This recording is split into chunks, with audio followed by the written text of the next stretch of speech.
From Mamma Mia, welcome to The Spill, your daily pop culture fix. I'm Laura Brodnick. And I'm Tina Provis. And on the show today, well, Fridays are a very special time here at The Spill because it's where we get to deep dive into films and TV shows that we love. We used to try and group them together in a bit of a deep dive. And today we are doing the best movies to watch after a breakup. Yes, I'm no stranger to that.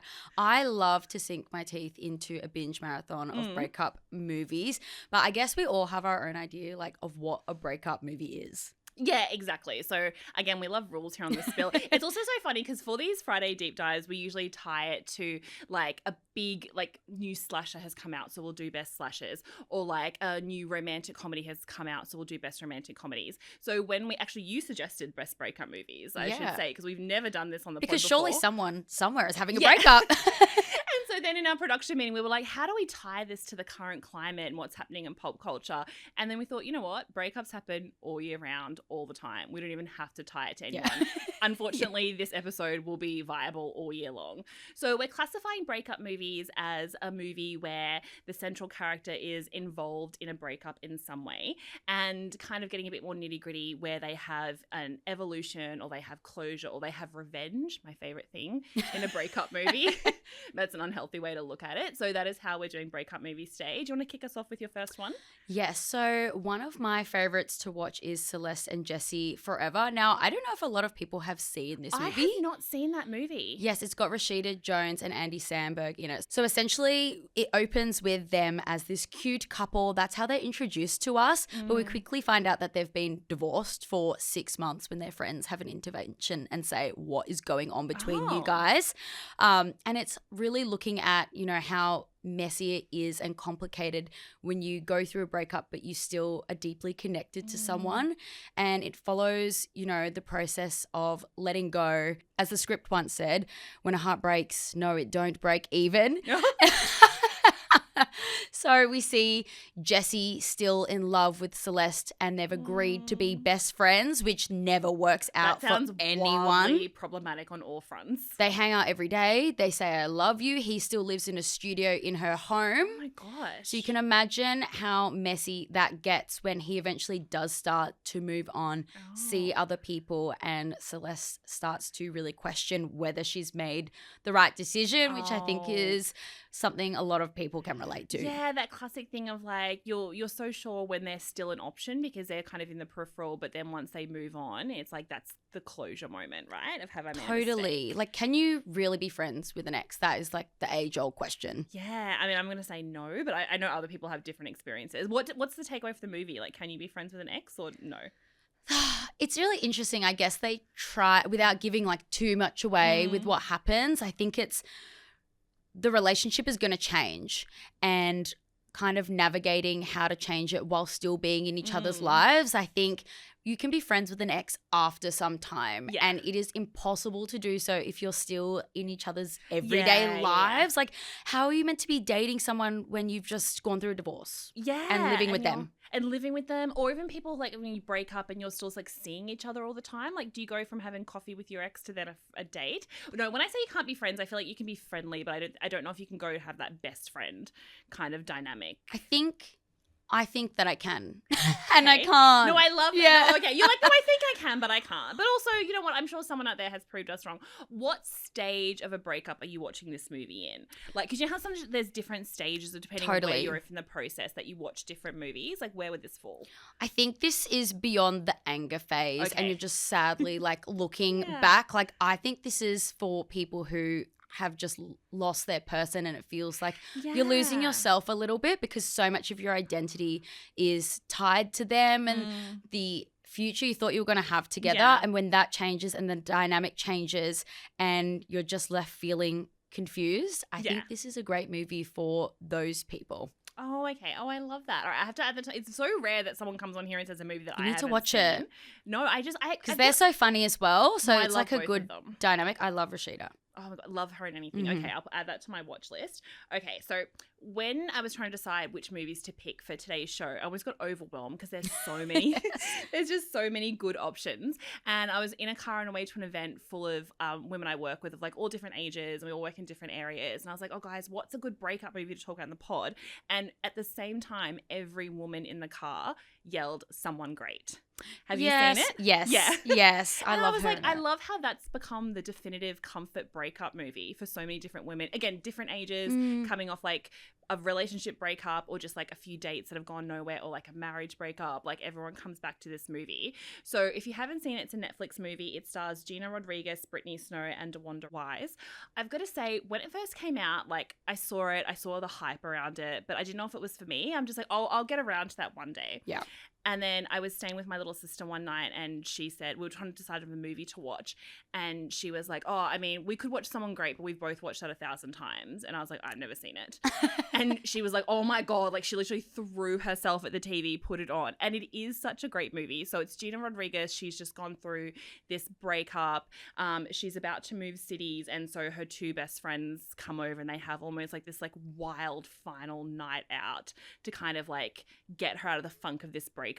But it's almost about best friends more so than a breakup, I think. Yeah, I think that's what's really kind of special about the movie and seeing how there are other relationships in your life. I think when you're in the thick of a relationship and you fall in love with someone, it's really easy. And as someone who isn't in a relationship and watching my friends fall in love, you kind of go to the sidelines, but you know that, you know, your really good friendships are still there for you and how fulfilling those relationships, those female relationships can be, especially when you need it. Yeah, exactly. And I feel like also there's so many breakup movies where it ends with the main character, like usually the lead female character, finding this big new love and falling in love again. And I feel like maybe there's a stage of a breakup where that works for you, but also if I'm like deep in a like a breakup situation, I don't want to watch someone else find love. No, I okay. I think that is another rule to add. Is ideally nobody's happy. Yeah. Ideally, it's just heartbreak. Anger, yeah. Everyone needs to feel as bad as I do when I'm watching the movie. Like I know a lot of people, and forgive me if this is one of yours, but The Notebook. I don't want to watch The Notebook because I think it's really happy and I don't want to feel happy. I think it's eventually happy. Again, I don't know if I'd put that as a breakup movie. I think that is just a romance because it ends with I asked my mom and my intense... mom said it was a breakup movie. Oh, really? Yeah. What was her rationale on that? I don't think she had one. Yeah, she was just like, I'd watch that if I was in a breakup. Yeah. She's like, I'm not, but... I think that's more if you're just more in, it just needing even a problematic romance where you're like, this isn't great, but I can see these two love each other. The other thing about Someone Great is like, it didn't launch her career because she was already making music, but you know the Lizzo song Good as Hell, how the Gina Rodriguez character, such an iconic scene. Yeah, she's in the kitchen by herself. She's doing that thing like, if you live alone, you know. We know. Like, yeah, we know. The amount exposed. Of time, the amount of time I'm like, I'm gonna clean. I put some music on. An hour has passed. No cleaning has happened. I have to put a timer on now. That's my really? technique because I heard if you put a timer on, you kind of work to the timer. Oh, okay. So that's what you can try that If one. I put a really good song on, I forget to clean. I just start dancing to the song and singing it, and then all of a sudden I've done a whole soundtrack. Yeah, we have that in common. So she's like dancing around the kitchen in her underwear singing Truth Hurts. It's that really iconic moment, and her friend comes in and doesn't judge her at all, just they jump in and they both start screaming the song. So that song, even Lizzo has said that really captivated her music to a new audience because she sings so much of the song. It's such a turning point of the movie, and it kind of like helped get her totally across I think when the world. Captures such a moment like that. A moment that everybody has had, especially when you're going through a breakup and you finally kind of get your spark back again. That's what I felt like that was for her. Yeah, I know. I just love that. I love that movie. I need to watch so it. does everyone else. Yeah, I feel like it's a good rewatch movie. So again, Someone Great. Even if you're not going through a breakup, but if you are, I feel like it'll really help. Another breakup movie that I love is 500 Days of Summer. Yes. I think it's more than just like a breakup movie, more than a love story. It's really looking at your expectations versus the reality, which I think is where a lot of heartbreak actually happens. So if you haven't seen it, 500 Days of Summer is another rom-com drama vibe situation, and it follows the life of Tom, played by Joseph Gordon-Levitt, and Zooey Deschanel plays the lead, who is Summer Finn.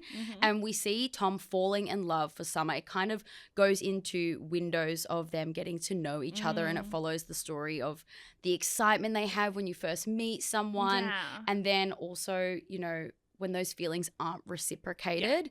And it's really interesting to see the dynamic of that relationship where someone is really honest up front. So from the get-go, Summer lets him know, I'm not looking for a relationship. Yeah. And Tom goes along pursuing her, thinking that somewhere along the way she's going to change her mind. And that's where his expectations start to fall flat. There's like this iconic scene where there's the window of his expectations and his reality at a party.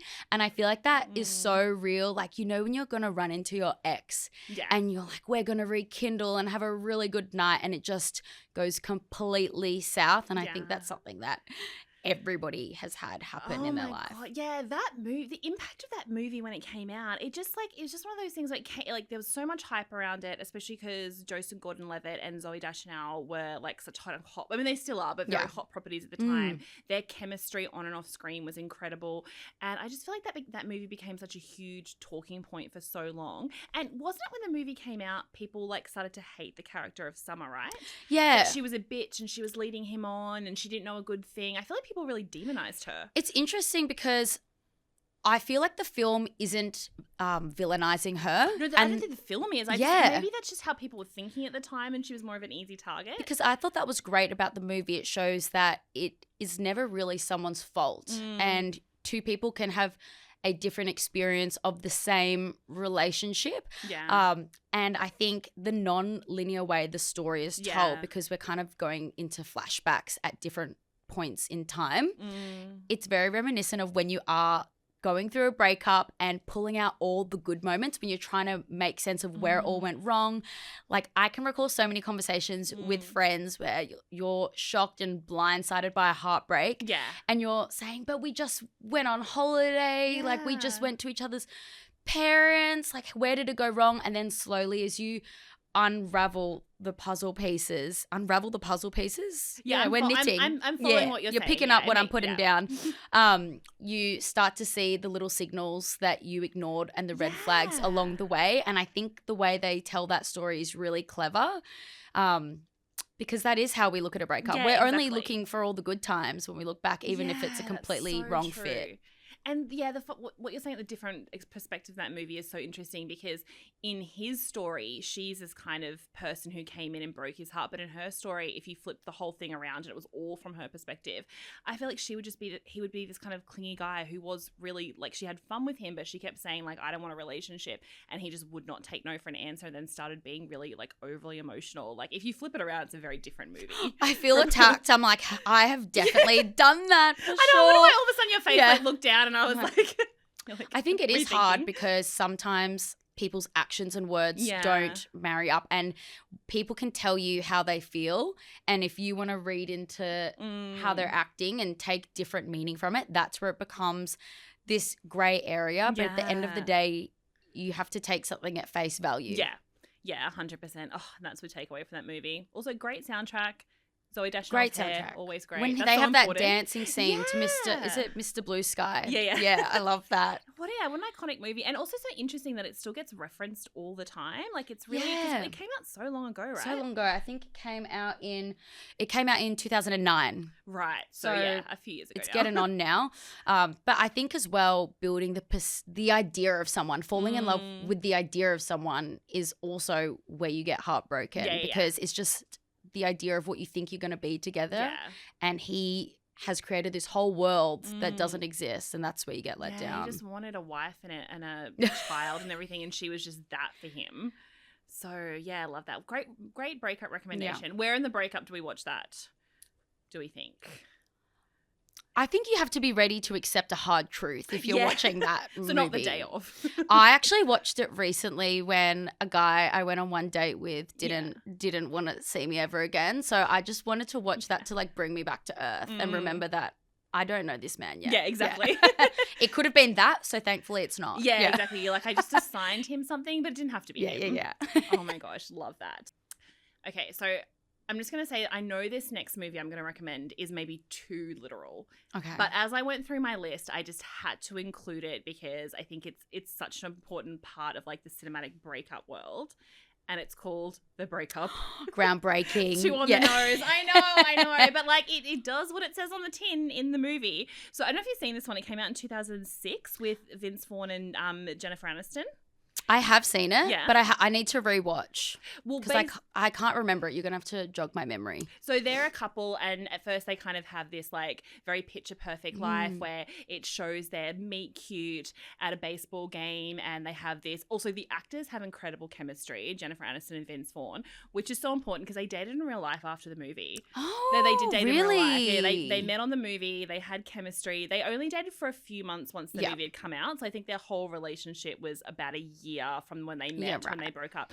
But it's really interesting because Jennifer Aniston obviously had come off the huge Brad Pitt breakup a few years before that, and she was kind of still spiraling. And she since said in interviews that she like really credits Vince Vaughn for being like kind of like a safe person for her to like. I'm sure everyone was rooting for that. Yeah, I feel like he's a tall, funny guy. She's a hot woman. We wanted it to work, but yeah, she kind of credits with him with like helping her kind of transition from a marriage breakdown to like going back into the dating pool, and then after she finished, they broke up and they were quite amicable, which I kind of believe because they were pictured like out and about years later with friends and stuff. So you can be friends with an ex. Well, exactly. Again, if you're a Hollywood star, and again, I think you can be friends with an ex if you're just like all in the same circle. But I don't know if they personally go and like hang out separately. But I hope that's true. Yeah. But yeah, that she kind of credits him with like helping her know that you can get over a breakup and find love. So I love that that's happening in real. Is that nice? Yeah, that's really sweet. So I love that's happening in real life. But the movie itself, so yes, we see them fall in love. We see their relationship be so beautiful. They have great chemistry.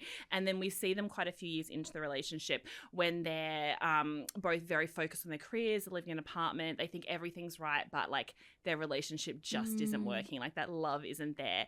And from then on, the movie basically tracks their breakup as they're living in the same house. They're trying to like work out like what to do. And there is a moment in the movie where you do think they're going to get back together. Which I guess that's so real. Yeah. Because it is a messy time. And when you're navigating that and essentially ripping your whole life apart, you must have those moments where you think, should we just get back together? Yeah, exactly. It's also so funny the reaction to this movie in 2006 when it came out, because I feel like that was the real height of rom-coms, those early 2000s, and also the kind of moment of like having two big stars come together in a rom-com. Like that's all the marketing you need. And even though it's called The Breakup, I think a lot of people didn't think it would actually be about a breakup. It's too obvious. Yeah. I think they thought they'd have this zany thing. And then, I mean, not spoilers, but it is the title of the movie. They would come back together. And I remember seeing it in the cinema with friends, and then like the credits rolled, the lights came on, and so my friends were like, we're not leaving. Like there's no way it just ended like that. So they stay broken up. Yes, they stay broken up. I kind of like that. I think tying it up in a neat bow sometimes feels forced, and it doesn't feel like, I think we need to remind people that sometimes things just don't work. And I think so often I even have to check myself sometimes when something is not working or something's difficult when I'm dating, because I think we're taught to make something difficult work, and if you're in love, it will just figure itself out in the end. I think that's what so many movies take. Even like The Notebook, your mum's favorite breakup movie, is that you kind of have this thing like, oh, they'll go all through this tumultuous stuff and they'll have these fights and they won't be right for each other, but at the end of the day, they're in love and they will and it'll be get worth back it together. Yeah, that's what I tell myself, and it's not exactly. And that's why I think sometimes the breakup is like actually a good wake up call as a movie, because it sets itself up as an old school Hollywood romance. And I think a lot of people, as you're watching the movie, you're waiting for them to get back together. Yeah. And there's so many kind of like that iconic scene where Jennifer Aniston, because she's got like this beautiful body, like walks naked through the apartment, and all of a sudden because they're living together still, and he's like so enamored with her and stuff. And then they have these little meet cute things when they're broken up, and you just think they're going to get back together. And when they don't, and there's this really, the whole movie is kind of worth it for this end scene where months and months and months after their breakup, they just meet on the street, just walking past each other, and they stop and have this conversation. And it's this really beautifully written, beautifully acted scene where it's these two people who are so clearly have shared this life. They have so much love, and they're just looking at each other with this like will never get back together, as they have this little quick catch-up conversation and kind of share like where their lives have gone since they broke up, and like these huge successes that they've had that they worked on together, and then they didn't actually share in their success because they were broken up and all this stuff, and then they just walk away from each other. And it is this thing of like, you have this life with someone and then it can be gone, and but also it's the right decision. I just think it's such a great movie. I think that's really sweet, and I think people often just want to forget people when they move on, but I think it just shows, you know, you can still have love for someone and it not be your person at the end of the day. Yeah. I haven't thought about this movie. Yeah, I'm getting like emotional about these conversations. I just shout out to anyone who's listening to this who is going through a breakup right now. Like, you're going to be okay. It is Write just this really... down, watch these movies. Yeah. I think the movies that we have mentioned today, though, are those realistic endings. Yeah. And as we said, we don't want to see anyone getting back together. Yeah, exactly. We're just here for a bit of sometimes revenge, closure. Exactly, man. But yeah, the breakup. What a great movie. Okay, what else do you have on your list? This one translates to breakups, but also just rejection in general in the dating world. It's he's just not that into you. Oh my God, that movie. Also starring Jennifer Aniston. I know. Who we just love to have in a breakup movie. And she's really sweet in the movie as well. I think everybody has seen this movie. It's iconic. It follows the lives of these interconnected characters in the dating world as they're navigating relationships, breakups, and it's a real honest look at the fact that it does what it says on the tin.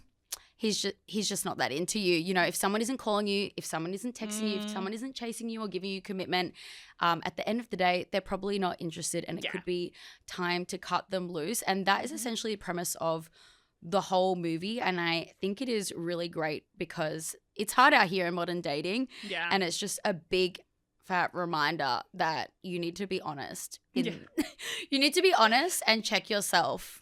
It's so funny because that movie, like, it's gone back and forth, the conversation of like good movie, bad movie. Some people love it, some people hate it. But that kind of idea of he's just not that into you is so universal. It still like really holds up today. That movie, it comes from a Sex and the City episode, right? I think, I'm not sure if I've got the right timing here, but there is, it was in a Sex and the City episode, like it was a big theme of the episode where Berger tells Carrie's boyfriend, so it would have been season 6, tells Miranda like he's just not that into you, and all the girls, Charlotte, Samantha, they're horrified, and Miranda's like, wait a second, I'm intrigued. Tell me more. And he was like, if he wanted to, he would. He's just not that into you. It's fine. You're great. You'll find someone great. And then Miranda really takes that and runs with it to the point where she overhears these two girls in the park when she's having lunch talking about this guy. Like, he's so busy. He's not calling me back. He's so busy with work. And she's like, goes over and she's like, I'm going to give you some advice that changes your life. He's just not that into you. And she thinks she's spreading like the feminist gospel. She walks away and they're like, what a bitch. But anyway. It honestly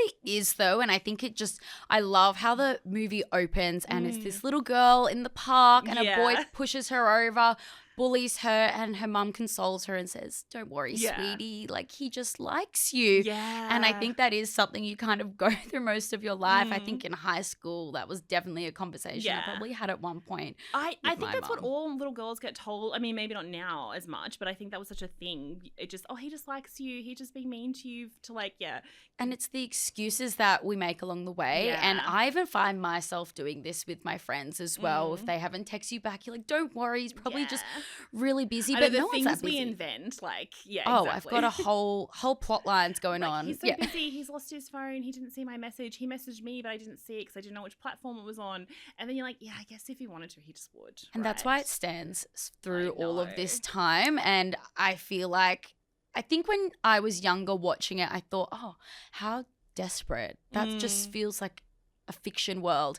And then actually going into the dating world, I realized that it's so close to the truth, and I don't think it's going to be something that goes away. No. Even though the movie does kind of like, they give you that happy ending, but I love how something went from like a Sex and the City episode to like a book to this whole like way of living to a movie.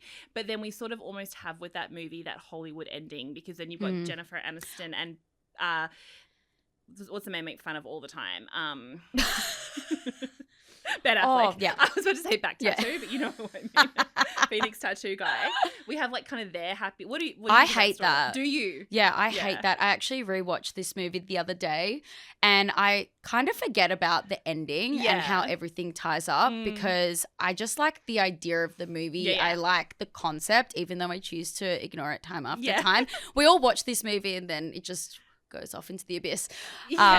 But I do think if someone is forced to marry you after all these years, because essentially she wanted to get married, he didn't, she breaks up with him, and then suddenly he comes back and compromises and they get married. He's got the ring in the pants that she wanted to the throw ugly away. pants. She wants to throw away those ugly pants. He just did it for the pants, really, not even for her. Wanted to keep those. She wants to keep those ugly pants. I guess they try and get themselves off the hook by having so many different storylines that they have some end realistically, like the Jennifer Connelly, Bradley Cooper story, where she's like realizes he's cheating, realizes he's never going to change, finds out he's smoking, and she's just like, he's just not that into you. Even though you're married, he's not going to change for you. But then we have the central storyline, Justin Long and Jennifer Goodwin kind of be like the I'm an exception. What do you think of that?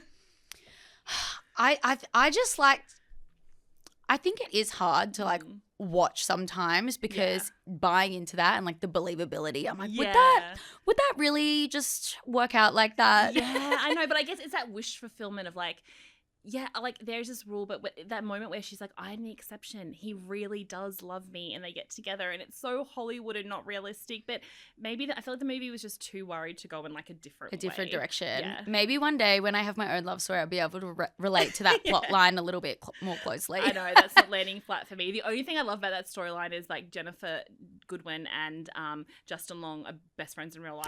Oh, I love that. Which is really cute. Yeah. Oh, that's and sweet. She was going through a really bad breakup around when they were filming, and they said they would go to bars and like she would tell him like about her breakup, and Justin would be like, I've got to tell you the truth, and people would come to them and be like, are you, it's almost like people thought that they were doing like pre-movie promo before that was a thing, and they're like, no, we're actually having that conversation. So that's, I kind of like that story more than the movie one. I live for that. But great, that's a great breakup movie, especially because it's got so many different storylines. You can kind of pick which one you want to go with to suit your circumstance. Yeah, I like watching breakup movies like how I listen to songs. Like they're about my life and me. So if I can find something to relate to, that's what brings it home for me as a breakup movie. Yeah. Oh my God, love that. Haven't thought about that movie in ages, but love it. All right, I had to dive back into the archives for my last movie I wanted to talk about. This movie came out in 1996, so I was a child. I don't know if you were alive. I was born. Yeah. So I was in primary school, so I couldn't go to the movies and see it, but I became very aware of it because it kind of took over the world. It's called The First Wives Club.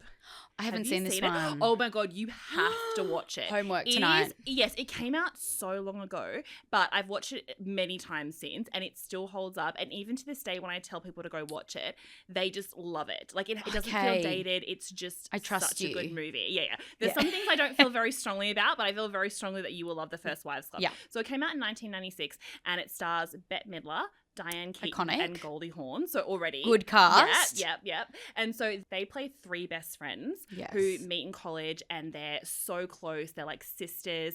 The fourth member of their like little group is played by Stockard Channing as from Grease.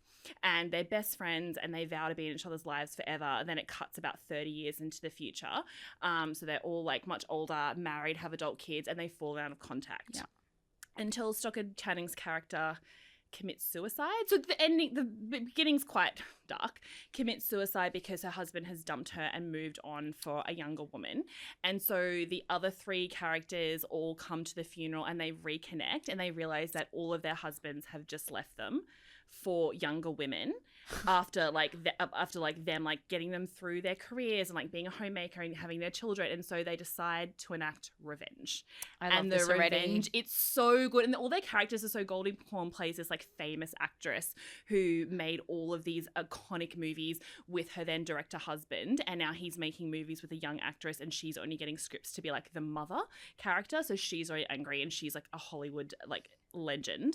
And then Diane Keaton's character is a bit more of a kind of mousy, stay at home. And then Bette Midler's character is this like bawdy woman, and Sarah Jessica Parker's in it. So Bette Midler's husband leaves her for Sarah Jessica Parker, and Sarah Jessica Parker in this role is 10 out of 10. Yes. Her comedic timing, her acting, it's just like, it's the first time I saw her, I'm like, that woman is a freaking star.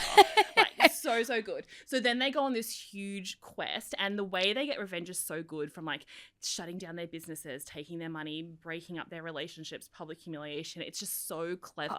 It's a how-to guide. Yeah, exactly. It's like, don't just get mad, get revenge. Get even. And then it has also this beautiful kind of ending where, again, I don't want to spoil it too much, but like, because I'm actually gonna go watch. You have to watch it. I actually feel like you will love it. Like at the end, as kind of all the revenge plots start popping up, like you'll be like on your feet cheering, like this is amazing. I love it. But it has this real beautiful full circle moment where they kind of come back to like their friend who took her own life because of feeling so alone and abandoned, and what can they do now to help other women that's not just in their revenge. And it ends on one of the most iconic closing shots of a movie, where they're all dressed in white and they walk down the street singing "You Don't Own Me," and they're like screaming and dancing, and my friends and I are like, it's just, I'm literally getting goosebumps talking about it, because it's the most iconic just thing. like empowering. Yeah, just so good. And like, obviously, like when I was in primary school and it came out, like that you were scene, like, I relate to this. No. I think my friends and I must have somehow got the DVD. So this is years after it had come out, and we would like watch it a sleepover, and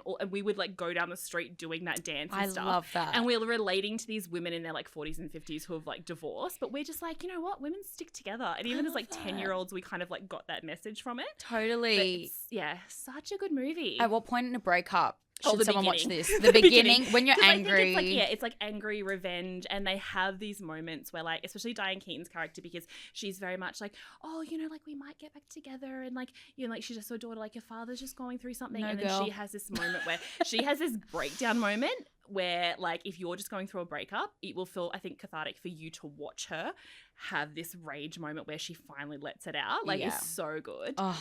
And I'm so sad they were going to make a sequel, which maybe it's good they didn't, because it's such a perfect movie, because it was such a huge hit at the box office and like this acclaimed movie when it came out.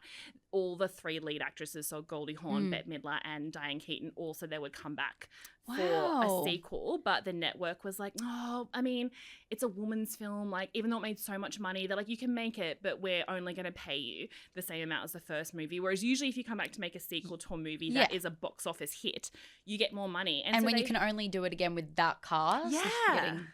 Yeah, exactly. So you can only do it with that cast. And they said, you know what? The whole theme of the movie is just like what you're owed and what you're worth. So we're not doing the sequel. So they never did a sequel, but it's okay. So I'm so excited to watch it. No, I'm going to watch it. I'll feedback with my thoughts. I'm very excited. Not going through a breakup, but I can still be angry. Yeah, watch it. Yeah, exactly. You're like, I still have feelings all the time. Yeah. The anger doesn't go away. Yeah, I think watch it now when you're like in a good mind frame so you can experience it. But then next time you have a breakup, which again, I hope it doesn't happen, but you just never know what's going to happen. I'm not trying to put that on I've been you. single for like 5 years, so there's nothing on the horizon. So, but next time it does have that whole like, don't feel bad about yourself. Just get out there and like get revenge. And sometimes revenge is what you need. That's the correct emotion for a breakup. Oh, yeah, I think so too. So I hope everyone's feeling like empowered, angry, sad, happy after this episode. I don't know. I can't judge what people's emotions are going to be.